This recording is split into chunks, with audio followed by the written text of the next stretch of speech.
Our worthy forefathers, let's give them a cheer. To climates unknown did courageously steer. Through oceans to deserts for freedom they came, and dying bequeathed us their freedom and fame. In freedom we're born, and in freedom we'll live. Our purses are ready, steady, friends, steady. Not as slaves, but as free men, our money will give. Welcome, everyone, to the taping of another conversation with the Historical Society of Old Abington. We're coming to you today from the back room of the Dyer Memorial Library. Actually, this room served as the Abington Public Library for many, many years until we built a new building. But anyway, today we are here to present another in our ongoing conversation series. We are in our fall semester of 2020, and all of these programs now are virtual. We're going to start today's program the way we start all of our programs, with a salute to the flag. And I'm joined here today with Marilyn Webber, and we will stand and we will salute the flag, if you'll join us. I pledge allegiance to the flag of the United States of America and to the republic for which it stands, one nation, under God, indivisible, with liberty and justice for all. Thank you. And for those of you who don't recognize Marilyn Webber, she was for many, many years a teacher in Abington and ended up retiring as a school principal in Abington. That's right. And thank you for joining us today. Marilyn grew up in Abington and is a member of the Historical Society and has helped us set up this particular program. Today's program is on the Grand Army of the Republic and its buildings. Abington, Rockland, and Whitman each had their own GAR Hall. Actually, let me talk a little bit about upcoming programs and kind of where we're at here in the conversations. We completed, and it's available on YouTube already, our first program on the business of dying. Very interesting topic, and I think it went very well. Today we're talking about the GAR halls. And by the beginning of December, we'll have a program out on St. Mark's Lutheran / Joy in Christ Church. The building was created in Abington in the late 50s and early 60s, and they recently closed. So we wanted to get in and take a look around before the new owners came in, and we'll be talking with some members of the church and hopefully have a chance to talk with the new owners. My understanding is it will remain a church. Then we'll take a break for a few months through the winter and come back in the spring. And our first topic, and we're hoping we won't be virtual by then, but if we are, we are. This is working out okay. We just miss our audience. But we'll be talking about the Spanish flu, deja vu all over again, and we'll be joined by Marie Layler from Whitman, who has lectured on the topic, and we'll have a conversation on that. Hopefully we'll be looking at our current pandemic a little more in the rearview mirror by March, but who knows? And then in April, we're talking about law and order, policing in the Old Town. All of our police departments have fairly modern buildings, but where did they come from? And last but not least, in May of 2021, we'll be having a bit of a show and tell. Amazing objects come into this building throughout the course of a year, and we acquire them, we add them to the collection, we catalog them, but you folks don't get to see them, and we don't really have a good opportunity to show them off. So we're going to take a little time in May and show them off, and hopefully in person, but again, if we show them virtually, you'll still get a taste of what we do around here. So that's our lineup, and then we'll plan on planning our next programs by next May. Something we enjoy doing, and hopefully you enjoy hearing them. I think the other thing we're going to do soon, I'm realizing we actually have quite a catalog at this point of programs that are up on YouTube, and so we will probably publish a catalog of them, particularly if you're homeschooling and want a chance to study local history more. We have a lot of material out there available on YouTube for you. So we're going to work in the next few months of creating a catalog of that, so you will have something to choose from and be able to share. Now again, today's topic, the Grand Army of the Republic.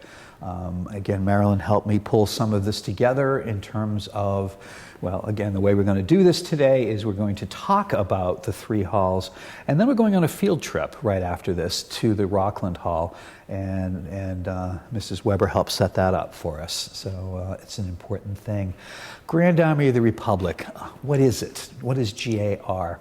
Well, Abington, Rockland, and Whitman, at the time Abington actually, the towns hadn't even broken apart yet into the three separate towns. During the Civil War, Abington was a huge participant in the Civil War, and there were a lot of veterans coming back from the Civil War.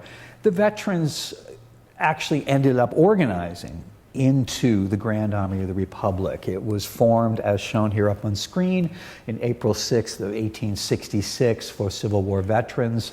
Their logo was fraternity, charity, and loyalty.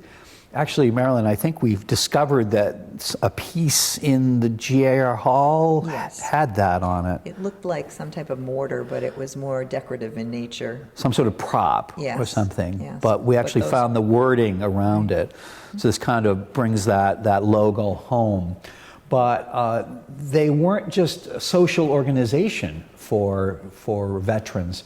They had an agenda, and certainly supporting voting rights for black veterans. I mean, here we ended up fighting a war to, among other things, free the slaves. Well, let's get them to vote. And that was a part of their agenda. Promoting patriotic education, helping to make Memorial Day, something we still celebrate today. They are responsible for making it a national holiday. Lobbying Congress to establish regular pensions. Again, let's support our veterans. All of these themes still exist today, but this was the first organized group in this country that really recognized it and worked towards it. And this last one I kind of giggle a little bit, supporting Republican political candidates. Abraham Lincoln was a Republican candidate. Someone once said to me not long ago that it seems like the roles of the two parties have actually reversed in terms of their value systems and what they fight for. I don't know if that's accurate, but it has me scratching my head when I say Republican, really? But anyway. I recently actually watched a video from a person who's an author and a college professor who talked about that very thing and the reversal of the political parties since that time. And yet the political parties only address that when it's convenient. We won't talk much more politics. Anyway, at one point there were 410,000 members in 1890. And a lot of what we're going to be talking about happened in the 1890s. And let's remember that with the Civil War ending in the 1860s, by this time, these guys were in their 50s and 60s. So they weren't young veterans anymore by the time a lot of what we're going to be talking about happened. And they survived, or the organization survived, until 1956 when their last member died. They were followed up by the Sons of the Union Veterans, who actually ended up taking over many of the GAR halls and maintaining them for future generations. And as I said, this was the first group of this sort, but it was the precursor to the VFW and the American Legion, who were formed to recognize the needs of veterans in later wars. So with that little bit of background, let's see kind of what they did in the various towns. We're going to go through them one by one, and starting with Abington, each of these organizations ended up building a hall to have their meetings in, to keep their relics in, to meet in, to be a social outing, a social use, and they let other organizations use the halls as well. Abington being the mother town to Rockland and Whitman, who broke away in the 1870s, we'll start out with their hall first. It's the smallest of the halls. It was built in 1868. It still stands at 833 Washington Street. It was constructed in 1896, roughly square, 46 by 40. It had an upper hall, a lower hall. It had a kitchen on the lower hall, and most of the general social things happened on the lower hall. We'll find this was a pattern for the GAR halls, and the upper hall was reserved more for formal ceremonies regarding the organization itself. This then changed hands through the years. Marilyn, do you remember it as the Grange Hall? I at some remember point? it as the Grange Hall. Me from too. the time I was a child, yes. Yeah, the sign has always been up there on the top, but with the year on it and everything. But I think we grew up calling it the Grange Hall. I love this early picture of it. It looked, even as a Grange Hall, I think much like this. What changed greatly was the entrance. The stairs went up on three sides, kind of like part of a pyramid. And later, by the time we were aware of the building, the stairs just headed up straight from Washington Street. And after the Grange was done with it, it was sold in 2015 to the Vietnamese Buddhist community of Massachusetts, and it changed within the Buddhist community in 2017 to the current owners, where it's a meditation temple. As you've noticed, I'm sure they've made quite a few changes to the grounds. Oh yes, it's quite beautiful. It's busy, and but it suits their needs, and I was just happy to see that they are keeping up with the building, and it still stands, and we can still recognize it. It's just not the GAR Hall anymore. I believe they do yoga classes inside. I've read that. I haven't been. I like yoga, but I haven't been to one yet. So, but I had the opportunity, as the Grange Hall was selling the building and cleaning it out, and I saw a for sale sign go up in front. I dared to pick up the phone and say, "Hey, listen, I'm the president of the Historical Society. I'd like to get in and photograph it and see it before it's sold, because we don't know what the new owners will do with it." And they graciously allowed me to go in. And so I'm going to share some pictures with you that I took during that field trip. I should have noted the year. I don't remember. Well, again, we noted when they sold it. This is the upstairs hall, the more formal meeting hall, and we're back on the back end of it, looking north towards the stage. It wasn't much of a stage, just elevated by one step. And around the hall were stained glass windows. And immediately to my left, in this picture, there was some display cases. We're going to take a look around the hall eventually too, but I think we'll quickly jump downstairs. This is the downstairs, more social hall that they used.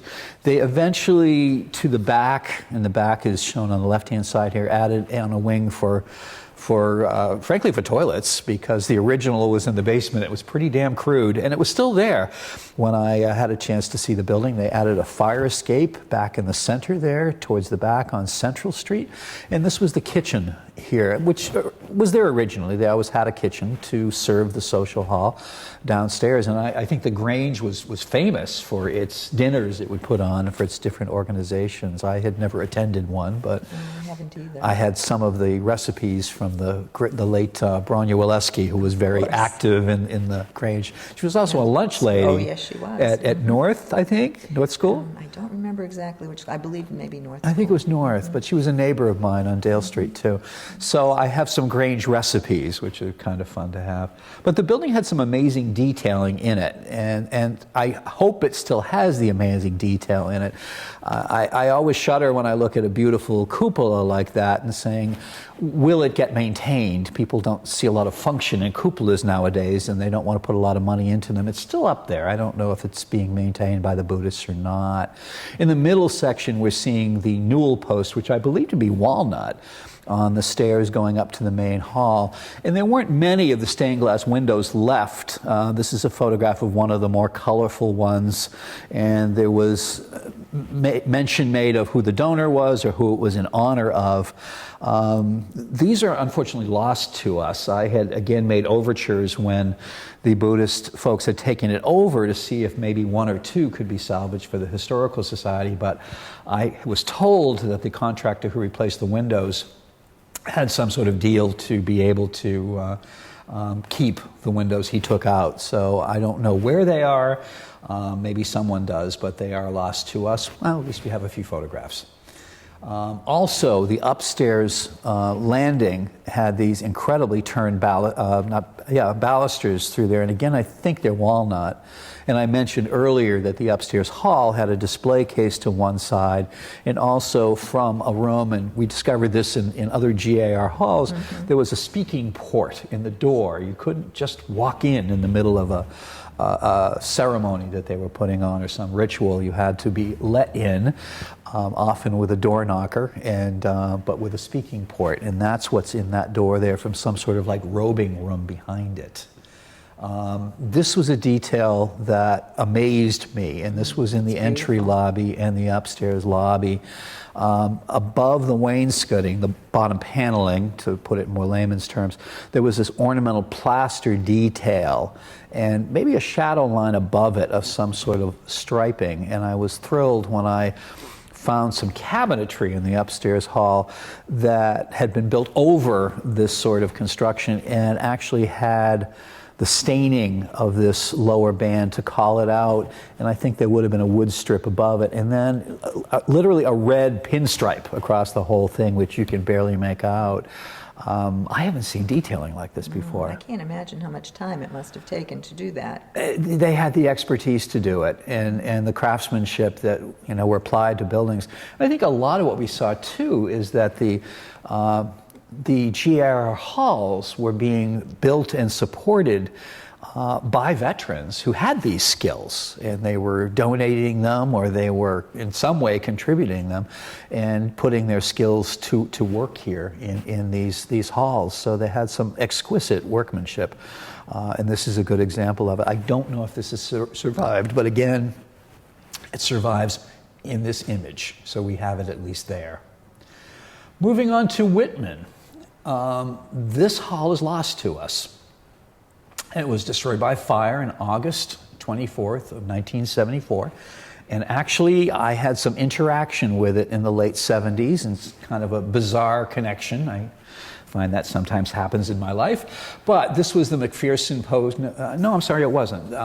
This came from another source. It was the David A. Russell Post, number 78 on 16 Hayden Avenue, right across from the Whitman Park. It's now the location for the Whitman Council on Aging, or sometimes referred to as the Senior Center in Whitman. As we look at the front of it, does this remind you of Rockland? This particular image? Yeah. The whole center entry and the dormer on top. Again, the detailing here is exquisite.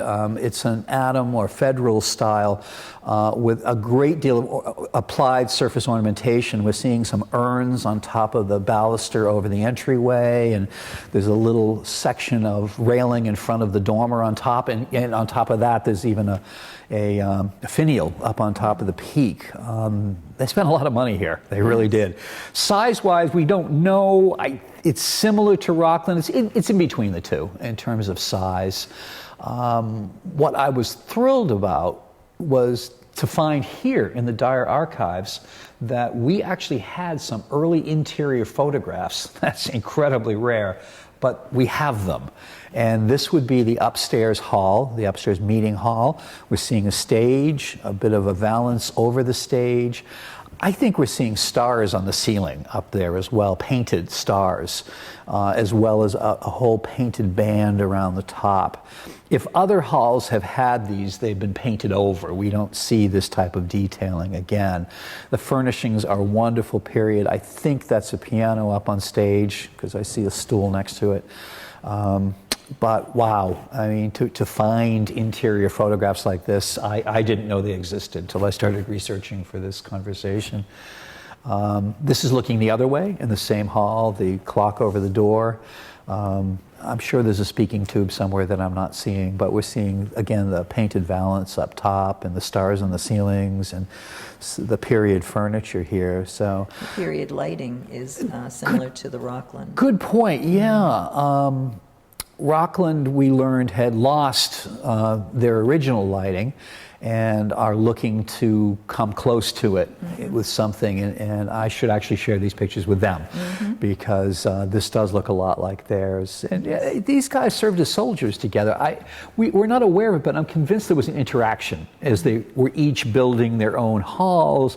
They all served the town of Abington when they first were, when they were in the war. So I think they all talked to each other and may have used the same electrician or the same whatever.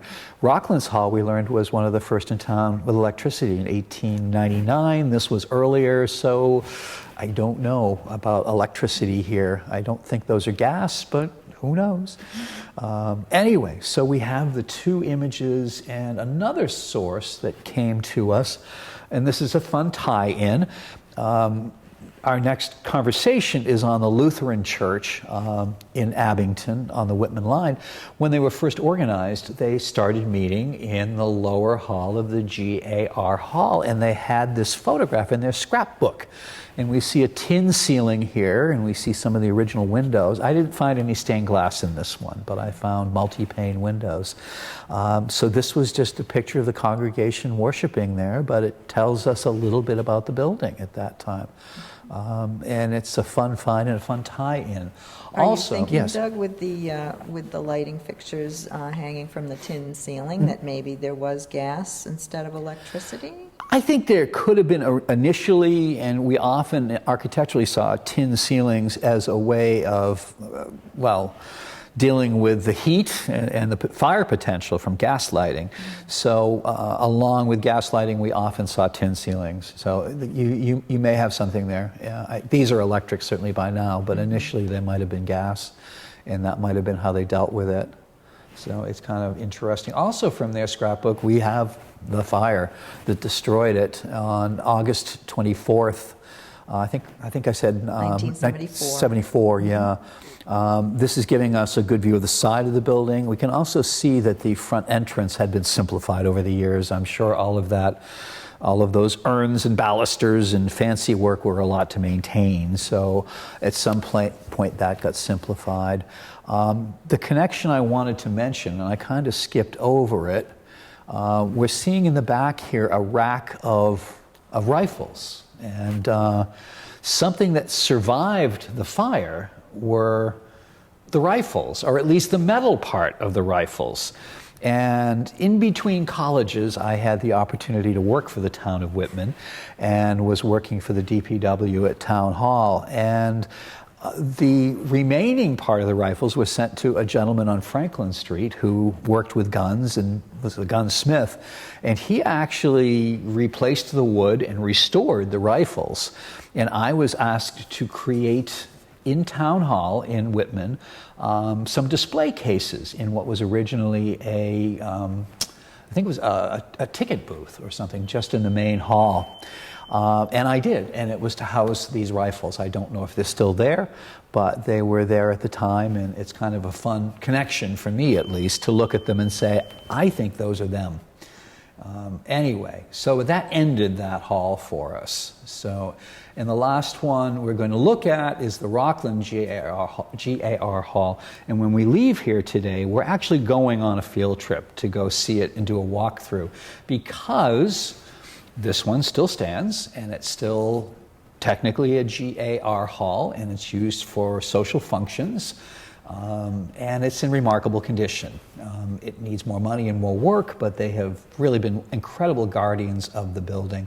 This was the last of the GAR halls. The construction started in 1899 and completed in 1900. There's actually a cornerstone showing the 1899 date, I think.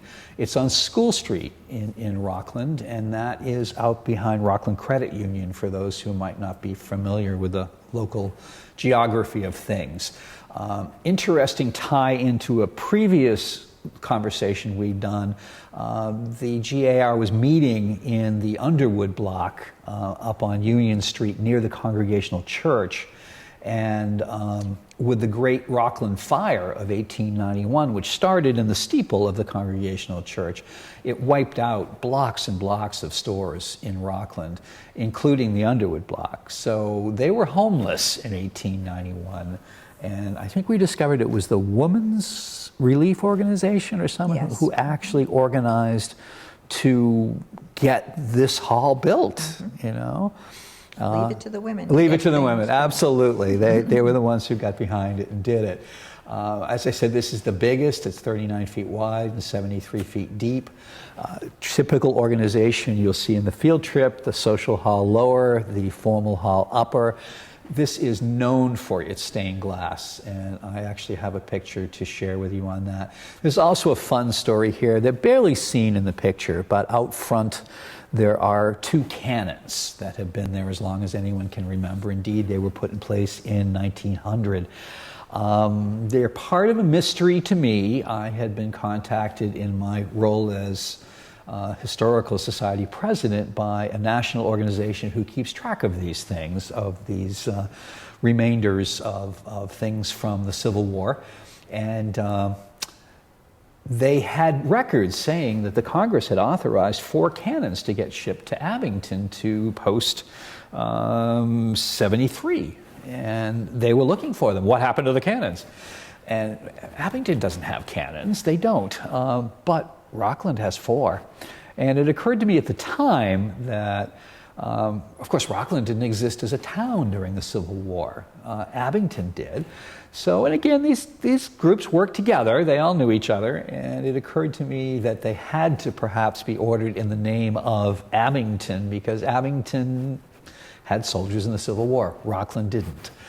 So I'm not sure if that relates to the story here. That story is a little earlier than 1900. But anyway, there are 2 in place here, and there are 2 that came at the same time at Mount Pleasant Cemetery in Rockland. And I think, indeed, that's the next slide here. Right behind this is Liberty Street in Rockland, which used to be an entrance to the cemetery, but this is the GAR plot with the monument in the middle at Mount Pleasant Cemetery in Rockland. And so you'll find the matching cannons here. So connect the dots, 2 here, 2 there, and somehow they got to Rockland. But we'll figure it out. Both the cemetery area and the GAR area would have been considered East Abington during the Civil War. Absolutely. The East Parish of Abington, they didn't break away as a separate town until 1874, at which case some of them still recognized themselves as East Abingtonians, but everyone else was adopting the new name of Rockland. So anyway, and one of the GAR members who is also a Historical Society member and on the Historic Commission in Rockland, Jim Paul, likes to joke that, you know, we call Rockland East Abington and Rocklandites call Abington West Rockland, which I thought was clever. Anyway, but when we get inside the hall, you will see this on the video. This is the set of 3 stained glass windows right above the main entrance. And I love the fact that the middle one was presented by William H. Hebbard. And Hebbard was the builder. So the builder put his name on it. There's another one by E.P. Reed Lumber, who probably supplied the stock for the building. And E.P. Reed was Major E.P. Reed from the Civil War. Again, the ties here between the towns and between the workmen who created these buildings is just phenomenal. Inside the upper hall, we also found, and you'll see on our field trip, there's another window by J.C. Hebbard, and he was one of the original 2 selectmen to the newly incorporated town of Rockland. So the Hebbards were well connected politically as well. So this is a taste of what you're going to see. I was kind of blown away by these stained glass. They're absolutely gorgeous, and the colors of them, and I'm particularly fond of the red, but also the blue, the small blue circles that are just so vibrant. There's blue in other parts, but those circles, for whatever reason, they're just a gorgeous color blue. They just glow. Yeah, yeah. I mean, it's just amazing work. I don't know who did them. I'm tempted through, again, my role as, you know, historical president, that this would be great to do a publication of the stained glass windows of the GAR Hall in Rockland. They're all in great shape. One has been damaged, but they're all in remarkable shape, and I think need to, again, be preserved on paper and shared, because other than us, not many people get to go inside this hall. True. And I think it's a treasure that the Tri-Town should be very proud of in every way. So that's kind of whetting my appetite to get over there and go see this. So let's go for a field trip. Sounds like a great idea. I think I'll get out of the heels and okay. onward and upward. Dress more appropriately for the site. That would make sense. I don't worry about that. I'm gonna go like this. Anyway, so we're gonna say bye for now, and we're going to magically appear in Rockland. Thank you for joining us, and we'll see you on site.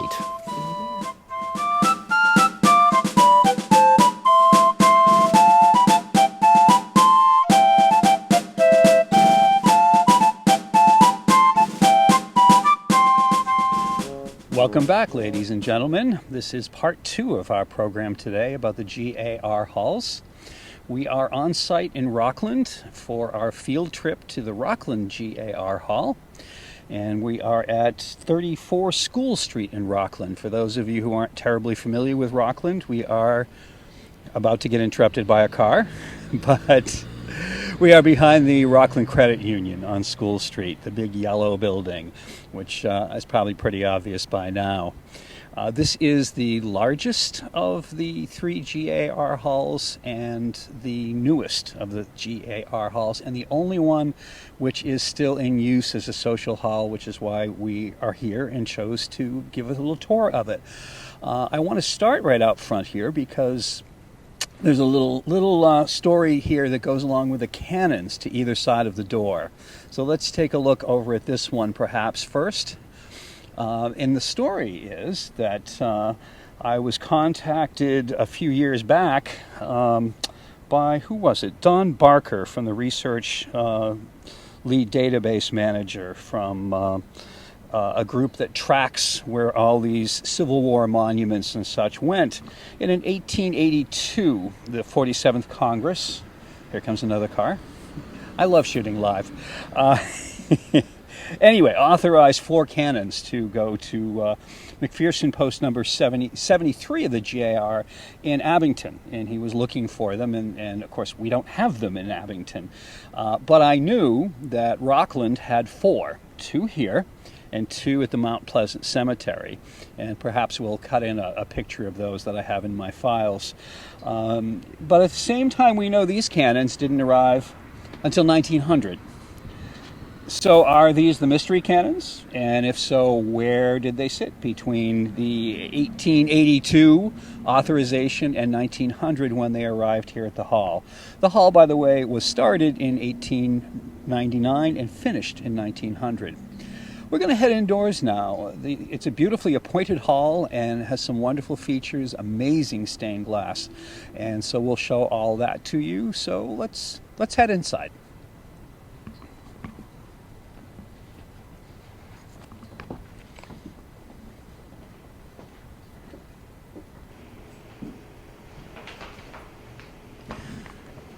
Well, now we're inside.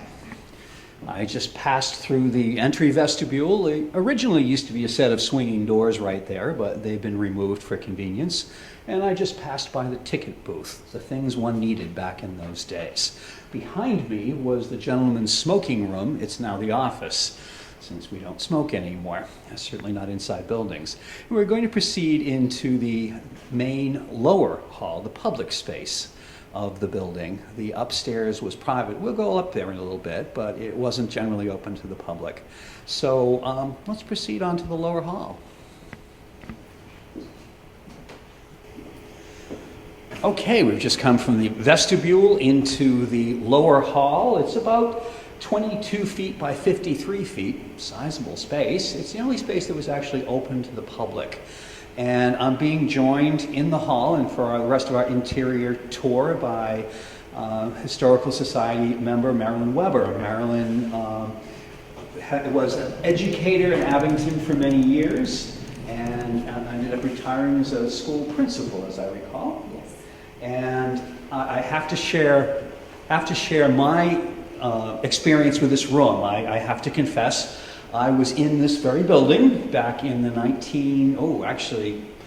1959, early 1960. I went to kindergarten here. It was the Cinderella kindergarten. So, But I'd like you to, since I have familiarity with the building and with the room, even though it's a pretty long time ago, to share your impressions of the space. It's a big space, it's a very flexible space, it's a very old space. Anyway, the artwork on the walls or whatever, what appeals to you? What do you notice? Well, Doug, one of the first things I noticed was the important picture of Abraham Lincoln on the wall, and directly across the room, the newspaper article from that time period talking about the great crime. Well, why don't we head in that direction, actually? Take a closer look, perhaps. I think most of the artwork has probably been here since the building was built in 1900. And certainly there are pieces here that were significant to the GAR members and had a lot to do with the hall. So this is what the piece you were talking about. It's a New York Herald article talking about the death of the president. Strange in that particular etching of him, he doesn't have his signature beard. True. And underneath what you just read, Death of the President, it was interesting to see the next line, which said, further details of the great crime. The rest of the article is quite small in font, so it's very difficult to read from this distance anyway. Even with my glasses, it's not out If I there. were a little taller, maybe I could see it. But it looks And next interesting. to it, we have the Gettysburg Address, right? Which is another key instrument from him. And let's head down a little further. We have notables from local in portraiture here. They look like pastels, don't they? I think they were. Anyway, and I'm looking at who here? Walter Studley. Ah, of course, Studley, by all means, a local name. And McQueenie as well here. And John Pogue, I think I'm pronouncing that right. Yes, anyway. We're going to zip around to the front of the room. If we can kind of get a look under the pull-down screen here, projector screen, because here we actually have the portrait of George L. Hartsuff. Now it's interesting because this is the Hartsuff branch of the GAR, but Hartsuff was never here in Rockland. The hall was named by those who served under him, but to the best of our knowledge, he never set foot here. So he wasn't a local hero, if you will, but he was a hero to the locals. You know, and that's another thing which I mentioned earlier that probably bears repeating is when the folks from Rockland went to war, they weren't folks from Rockland, they were folks from Abington. Rockland didn't become Rockland until the 1870s, long after the war was over. So they were all Abington people that came and settled and made their three separate halls. Again, this being the third and final of the two in Rockland. We're going to head down this side a little further. We're going by the kitchen and going by a few storerooms on the side. And we see more portraiture up on the walls. I hope they photograph well. They're awfully glossy front to them. A battle scene. Actually more of a parade. It looks like a parade, yeah. Yeah, that's true. It is a parade. That was a big deal back in the day, parades. And I'm assuming that one is locals from Civil War veterans. And of course, we have to have Grant and we have to have Lincoln. Again, not necessarily with the beard we're used to. Anyway, so that's the downstairs hall from my youth. And it hasn't changed much since my youth, from what I remember. We're going to head upstairs now, which is actually the GAR section where they met. And I had never been in it until probably a week ago. I had never seen it before. It's well known for its stained glass windows, and they're just incredible to behold. But we go through this gorgeous stairway first, so we're going to head up the stairs. And please join us.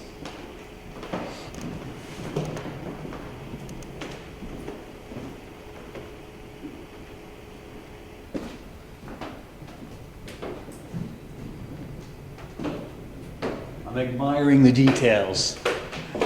What a beautiful archway and a grand staircase coming up to the second floor. It actually rises to the second floor in 3 flights. We're at the first landing here. And this is one of the first examples of the stained glass here.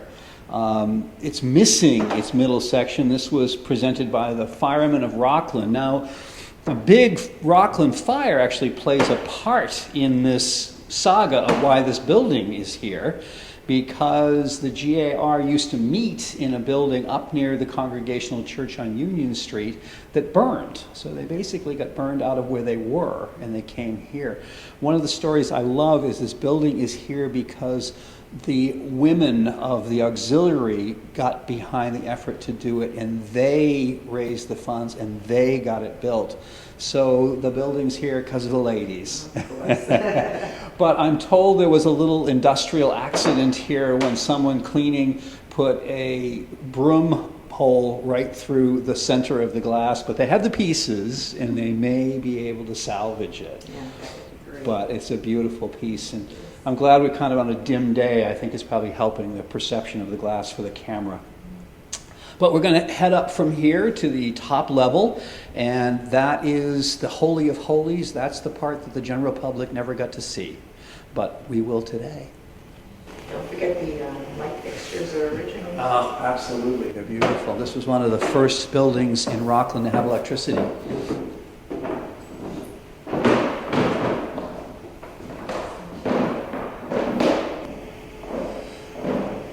And okay, we're coming up the stairway. We're going past our first stained glass window on this level at A.W. Hastings. I think he was a real estate agent or something. That sounds familiar. Look at the height of these doorways. I think they're like 8 feet tall, aren't they? I can't either. I think they're like 8 feet tall. Very high ceilings throughout here. And there's a trio of windows here, and I love the middle one presented by William H. Hubbard. He was the builder, actually, who built this hall. We don't know much more about him. We know a little more about J.C. Hubbard, but William, we don't know as much. Beautiful stained glass work, and I'm sure we'll get some of that.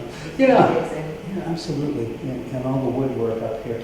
I love it because it's not painted. And of course, through the years, it became popular to paint woodwork and not here. More pictures all the way around. They did have a penchant for those, didn't they? They're kind of everywhere. Ornate frames. And we don't seem to know who many or any of them are, so that's kind of maybe lost to us. I see a few labels on them, but not all of them. Now we're going to come into the coat room here, which has been used as a display area by the Sanitary Commission, a very active group here, U.S. Sanitary Commission. But you can see the original function of the room by the racks all around the perimeter for coat racks. So this was a coat room more than anything else. And indeed, the high ceilings and the portraiture with all of the labels on these as to who they are. And I see over the door into the main hall, it looks like a photograph of an encampment as well from back in the day. So, but now we're going to head into the Holy of Holies here, the inner hall that not everyone got into. Now, would you like the pleasure of knocking on the door here? Go for it. Okay, now we can go in.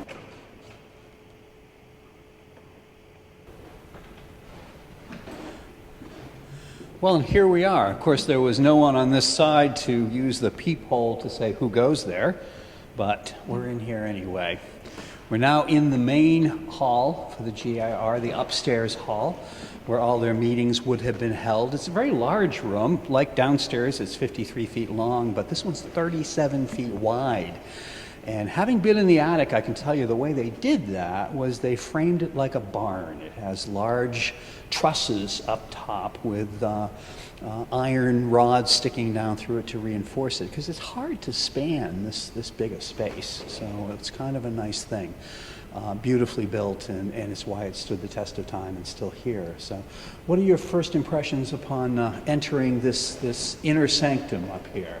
Well, I would say, obviously, the stained glass windows, again, are just absolutely gorgeous. They really are. Second is the portraiture on the walls. Mm-hmm. Interesting to note the many people who died at Antietam and different battles during the war.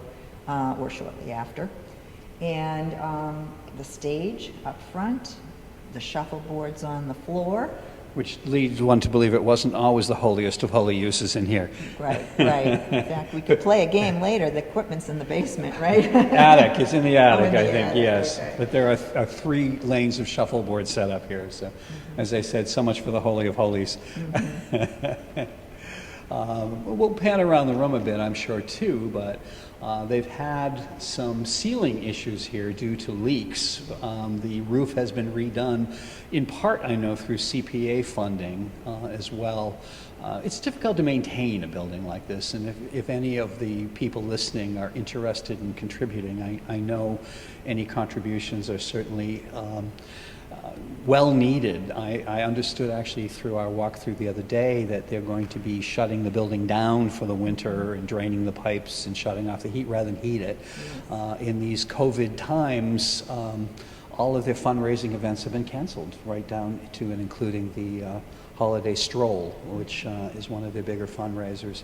So it will be closed down for the winter and no use in the hall whatsoever. But that's okay. I think everything will weather quite well in the cold, dry air.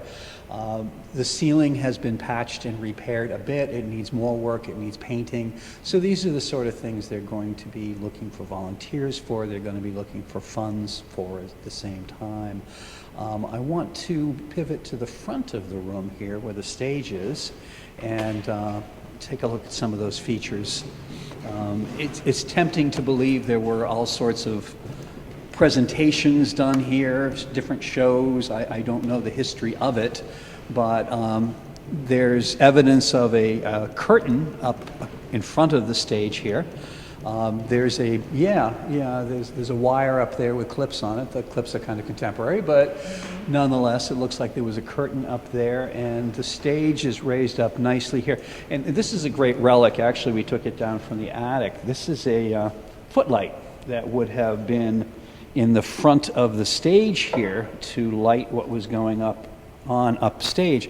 It's glass. It's silvered on the inside and painted green on the outside, and has the fitting to go over the light here. So a real wonderful historic relic that still stays with the building. I love Yankees. We never throw anything out, do we?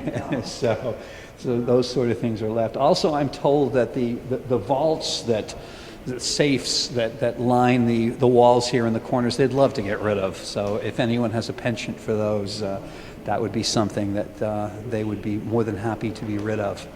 So, I don't know what that is. It looks like some sort of mortar, but it's some sort of presentation piece at the same time.